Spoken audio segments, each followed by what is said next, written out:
예수, 흠도 죄도 없는 당신이 깊이 감춰둔 내 죄로 인하여 하나님의 어린 양 속죄의 제물 되어 저주받은 나무에 달리셨네.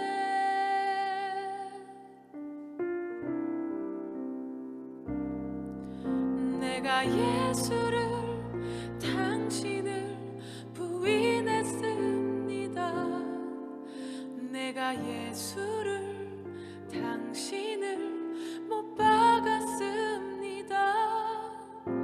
당신이 행하신 일 모든 약속을 다 잊고 십자가에 예수를 매달았네.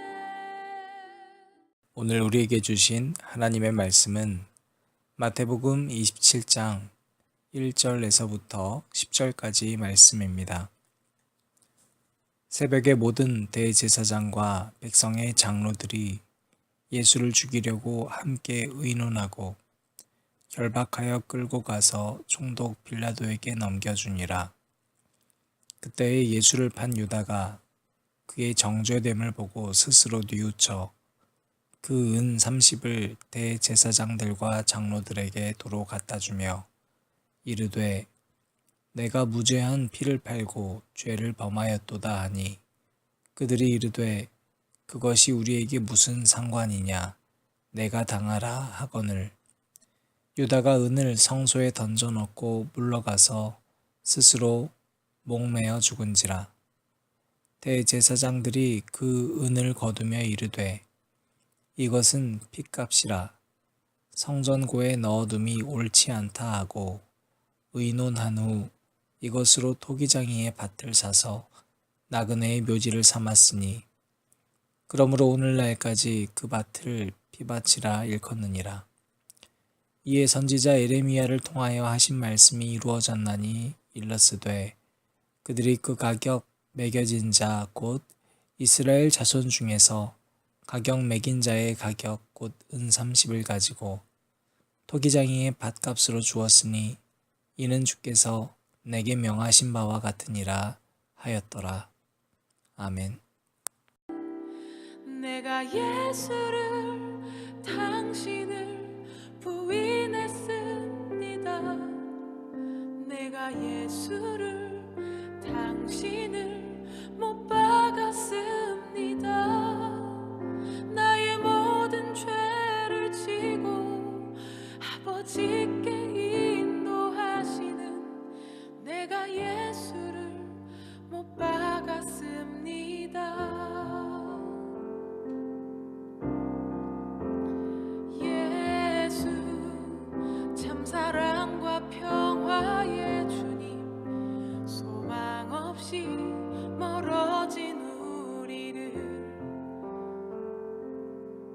하나님과 온전히 화목해 하기 위해 십자가로 막힌 담 허무셨네.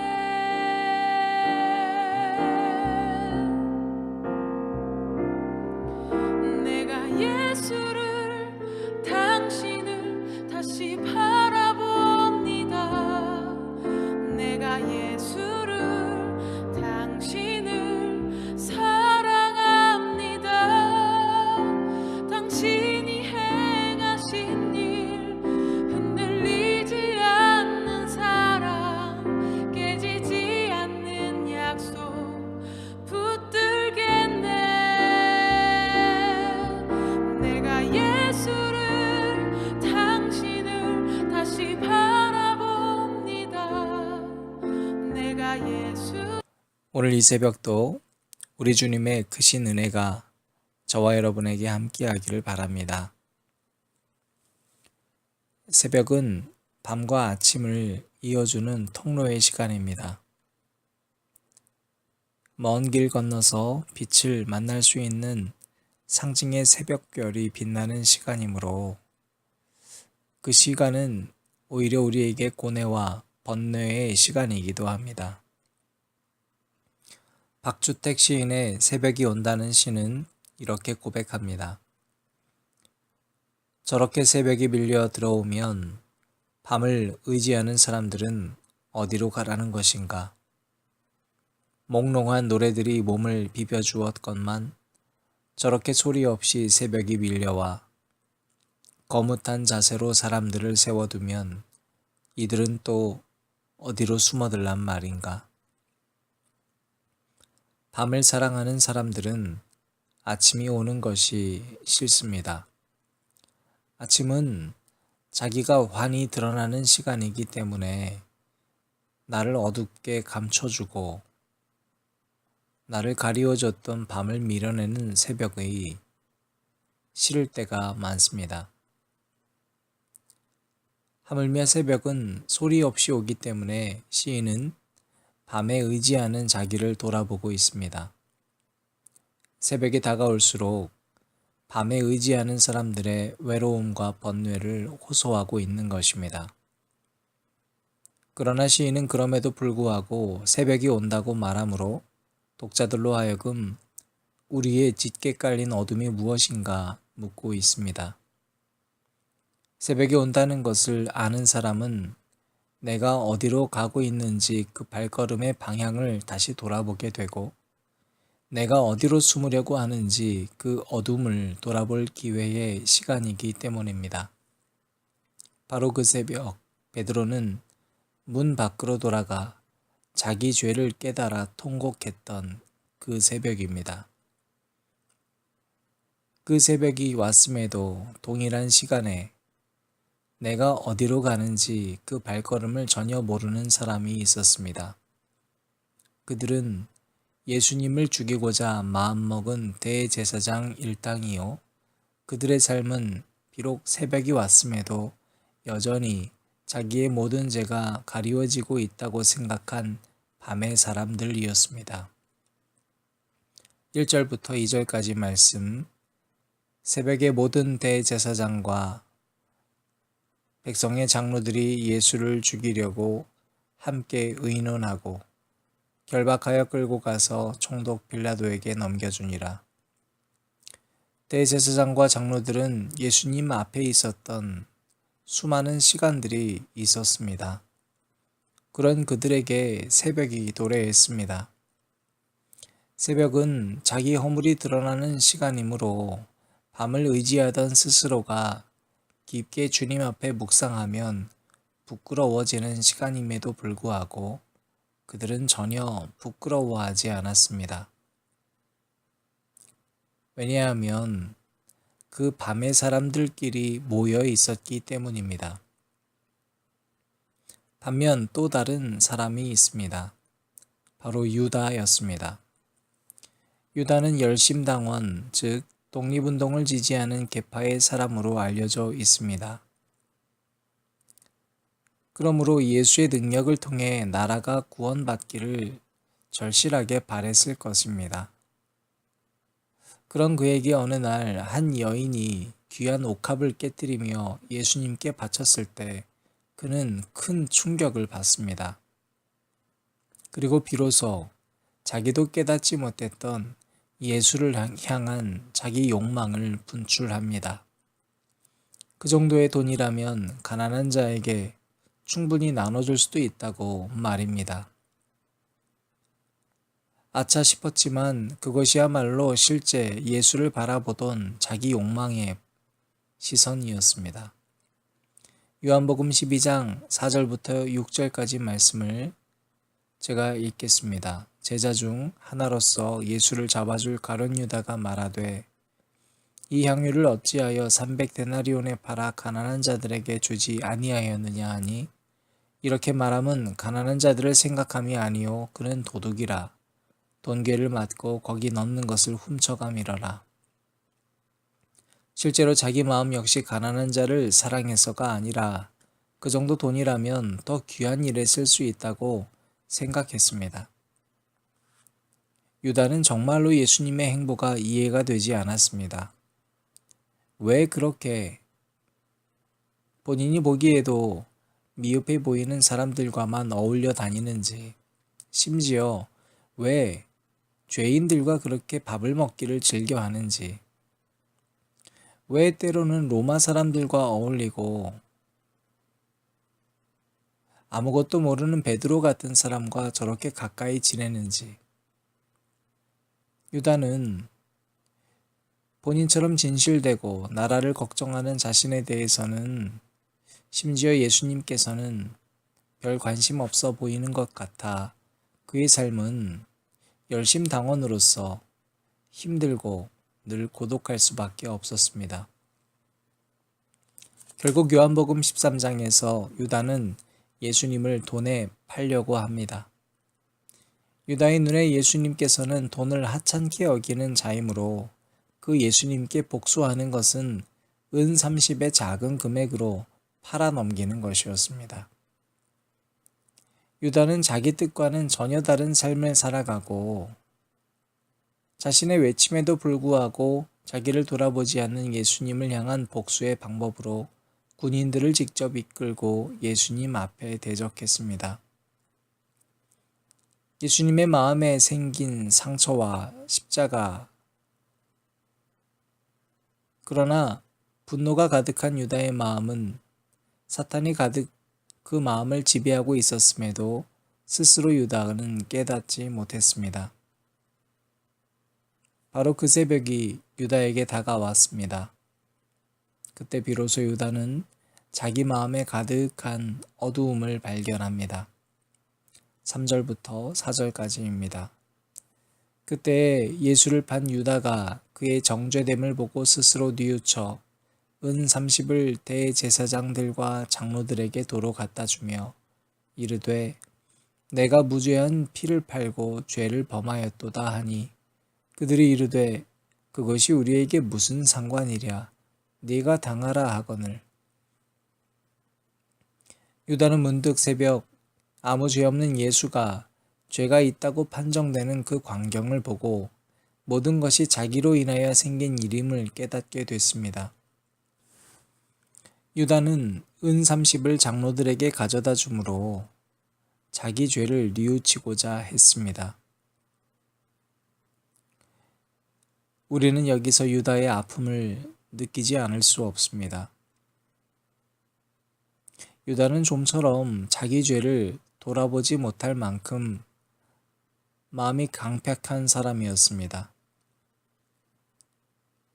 예수님께서는 숱하게 유다가 뉘우칠 수 있을 만큼의 기회를 주었음에도 그것을 깨닫지 못했습니다. 여인이 향유 옥합을 예수님을 향하여 깨뜨릴 때 그래서 유다는 왜 이 돈을 함부로 쓰느냐고 역정낼 때에도 예수님께서는 친히 자기 죽음을 예고하심으로 유다의 생각을 바로잡아 주고자 하셨습니다. 제자들과 만찬을 하실 때도 이 가운데 나를 팔 자가 있다고 이야기하시면서 넌지시 유다만 알 수 있는 이야기를 하심으로 유다가 뉘우치기를 간절히 바라셨고 유다가 배신할 것을 알면서도 그의 발을 다른 제자들과 동일하게 씻어주심으로 내 사랑은 늘 똑같음을 보여주셨고 요한복음 18장 3절에서 유다가 군대를 이끌고 와서 예수님을 포박할 때도 나는 하나도 잃고 싶지 않다고 말씀하심으로 유다에 대한 그 안타까운 예수님의 마음을 보여주셨습니다. 그러나 그 모든 순간에서 유다는 아무것도 깨닫지 못했습니다. 그런 유다가 자기 죄를 돌아보고 오늘 깨달았다는 것은 놀라운 순간이 아닐 수 없습니다. 그러나 여러분, 바로 그런 유다의 발걸음이 어디를 향했는가 주목해 보십시오. 다시 3절입니다. 그때에 예수를 판 유다가 그의 정죄됨을 보고 스스로 뉘우쳐 그 은 30을 대제사장들과 장로들에게 도로 갖다 주며 유다는 새벽에도 자기 허물을 발견하지 못하는 밤의 사람들, 대제사장 무리에게 향하였습니다. 그것이 문제의 해결이라고 생각했습니다. 밤에 고민을 하고 밤에서 헤어나오지 못하는 사람이 밤의 삶을 살아가는 자에게 간다 한들 문제가 해결될 리가 만무합니다. 오히려 그 문제에 대한 해답은 죽음이었습니다. 유다가 정말 예수님을 그리스도라고 믿었다면 유다는 밤에 사람들에게 가기 전 빛으로 인도하시는 하나님 앞에 무릎 꿇고 회개해야 했을 것입니다. 얼마든지 그럴 수 있는 상황이었습니다. 유다가 정말 예수님을 그리스도라고 믿었다면 유다는 대제사장들에게 가는 것이 아니라 용서를 구해야 할 예수님에게 가야 했을 것입니다. 유다는 비록 자기 잘못을 깨달았지만 용서를 구하는 발걸음의 방향을 정반대로 감으로 아침을 맞이하지 못했습니다. 사랑하는 앉은자리 새벽 기도회를 들으시는 여러분, 새벽은 밤을 지우고 아침을 주기 위한 하나님의 선물입니다. 그래서 누구에게나 새벽은 다가옵니다. 그럼에도 불구하고 여전히 밤의 사람들에게 자기 문제와 죄를 가지고 간다면 언제나 아픈 담만 여러분에게 가져다 줄 뿐입니다. 우리가 무릎 꿇어야 할 당사자는 언제나 우리의 새벽별 되신 예수 그리스도 그 십자가 아래일 수밖에 없습니다. 오직 그분의 사랑만이 나를 위해 죽어주실 수 있는 사랑이요, 나를 위해 다시 살아나신 능력이 되어주시기 때문입니다. 오늘 우리 이 새벽에 그럼에도 불구하고 늘 사람에게만 향했었던, 그래서 결국 예수님을 여전히 십자가 위에 외롭게 두게 했던 우리의 삶을 진심으로 그 예수님 앞에 용서를 구하는 시간 되시기를 바랍니다. 김재진의 새벽의 용서를 이라는 시입니다. 그대에게 보낸 말들이 그대를 다치게 했음을, 그대에게 보낸 침묵이 서로를 문닫게 했음을, 내 안에 숨죽인 그 힘든 세월이 한 번도 그대를 어루만지지 못했음을,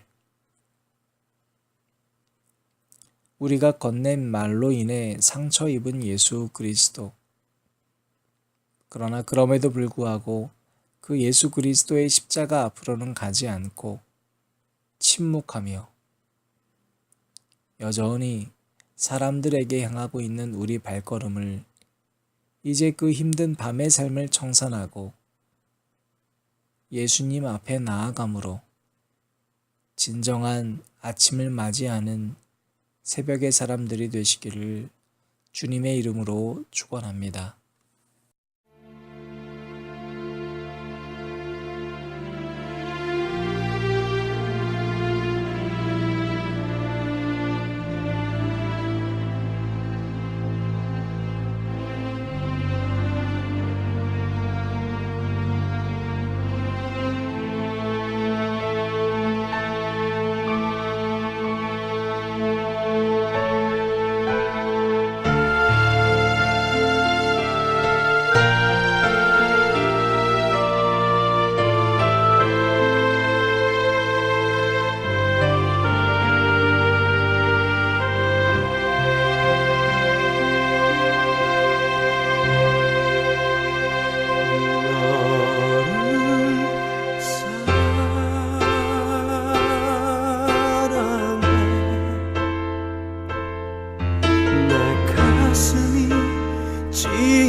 너를 사랑하는 내 마음 다 표현할 수 없어. 내 마음 괴로워하네. 너를 사랑해.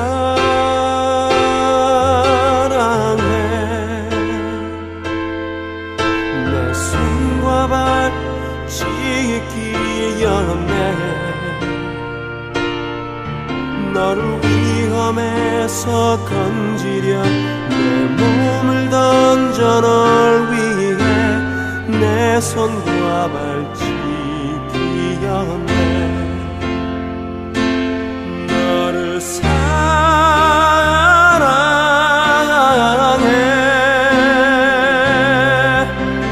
내 품에 너라느니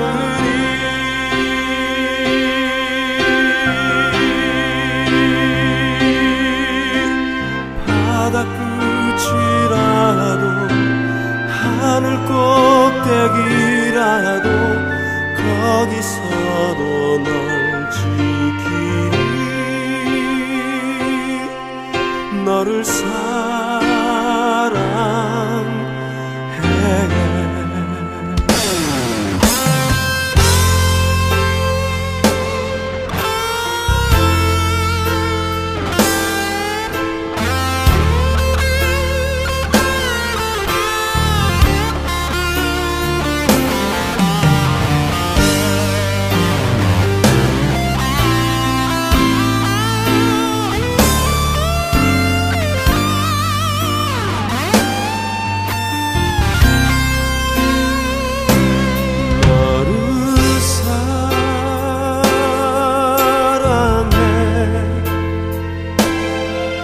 내 손과 발치기였네. 너를 위험에서 건지려 내 몸을 던져 널 위해 내 손과 발치기였네. 너를 사랑해.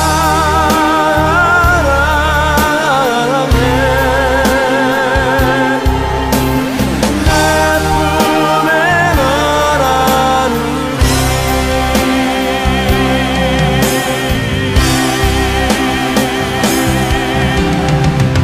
누구가 너를 정죄한다 하여도 내가 너를 용서하리. 너를 사랑해.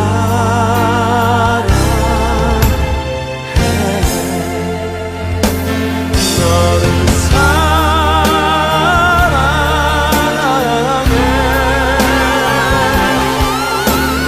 내 품에 너라느니